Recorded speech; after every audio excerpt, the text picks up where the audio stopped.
Hello, everybody, and welcome to Don't Bite My Arm. This week we're reviewing, four movies? Four. Four. Four. First one we're going to review is a slasher film from 1981 called Edge of the Axe. Go with it. Wow. Well, Do it. Do it. I'd actually seen the movie probably about 4 times in the past lifetime. Not the one before it. Not me. Seen the movie about 4 times. I enjoyed it. I remember watching it as a kid, thinking it was fun stuff. Got a bootleg of it at a show. Really liked it, and figured we should all watch it. So we kind of watched it separate. You and I watched it, but he watched it at home. All by himself. We watched all these separate pretty much, I think, didn't we? Yeah, basically, yeah. But, we had read a lot of recent things saying it was a Halloween ripoff. In the new Horror Hound, I think it said that. Yeah, it had a white-faced killer. Aside from that, there were really no... It didn't look like Michael Myers, though. It wasn't seasonal. It wasn't set on, like, St. Patrick's Day or Easter or anything. Didn't really have any of the same camera work, anything otherwise. But it did have some pretty brutal kills. A lot of good hits with the axe. It did. As the title would imply. Yeah. The lady that loses her fingers, pretty quality. That was pretty sweet. But the car wash murder. Right at the beginning. Yeah. It had awesome. It felt like it was a foreign film. I don't know if anybody else felt that way. It did. It felt like a foreign film. I don't know, it might have been. It's sort of, yeah. It would pay to do research on these sorts of things. Probably. But we can't read. But I don't know. It was good. I liked it. You know, it's solid. Hope we gave you some good insight on that. Slasher movie. White-faced killer wearing the little twist at the end. There is a twist at the end. Overcoat killer wearing the twist. Which I called. He did. I called it, but only because I'd seen it 3 times before. I didn't call it. He's like, you're not going to guess who the killer is. And I was like, what, about an hour into it? I'm like, yeah. I'm not going to give it away. But, yeah, he knew who it was. But, so I guess we'll shorten this one up. Not a whole lot to it. Good flick. Check it out if you can find a bootleg of it. That's not the only way you can find it, isn't it? I don't think it's available unless you find a VHS tape, which I have one. If anyone wants it, I will give it to you along with a free copy of The Shack. Nobody's ever. This is gonna go on for years. Nobody's ever gonna email about wanting The Shack. Years. This is gonna happen.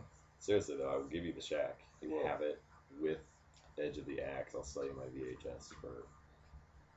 Name your price really at this point in time. So yeah, I don't even care anymore. It's gonna be. You got a boob biting over there. I don't even know what's happening. It's gonna be free pretty soon. That's interesting.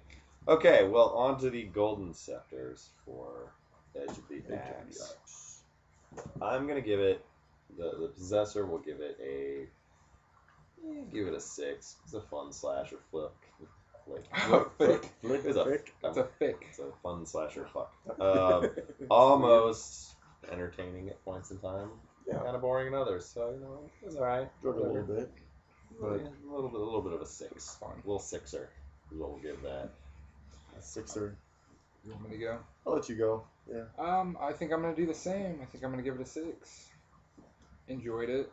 Your typical slasher movie. I mean, nothing great about it, but I didn't want to turn it off, like I do most of the stuff we watch. Yeah.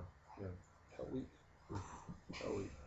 Sorry. Yeah. I'm gonna up it up 1. I'm gonna give it a solid 7, and the reason behind that is that this movie had a lot of really cool camera shots in it. That there was actually some sort of like artistic merit for being an old slasher movie. There was some really cool lighting effects, like when in the pig pen the girl gets axed in the back. I mean, there's some really cool lightning with the rain hitting her face. I mean, stuff like that looked the axe cool. attacks or the axe wounds, as the case may be, ended up being pretty cool looking. They looked pretty brutal. Yeah, and enjoyed that. It definitely had that old. Well, it was. I mean, it was an old school slasher, and for what it was, I liked it. It was cool.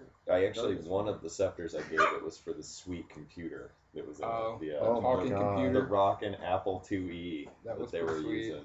It was it had like an internet connection in it. It was apparently like an old version of Instant Messenger on Apple II, which I didn't know existed. Yeah. But that's where it got one of the scepters. I would have given it a 5. I think Al Gore invented the internet for this movie. So that's all it was for. There was a lot of people that looked like they were famous in this movie. Mhm. Yeah, so I Willie mean, Nelson, John Carpenter, Willie Nelson, Carpenter. all were in it. Charlie Sheen. Charlie Sheen, yeah, Yeah. good so stuff. I don't know. I would say that like if you're definitely a slasher fan, then check this out. But I mean, It's worthwhile. if you're not worth a owning if you're a hardcore, slasher fan, really. if you're not really hardcore into the slashers, maybe this one isn't for you. But if you like that kind of stuff and get down on the '80s slashers, then yeah, definitely check this one out. All right. I agree. Well, I guess that'll work for this one. Up next, we've got Blue Monkey. Blue Monkey. Stay tuned.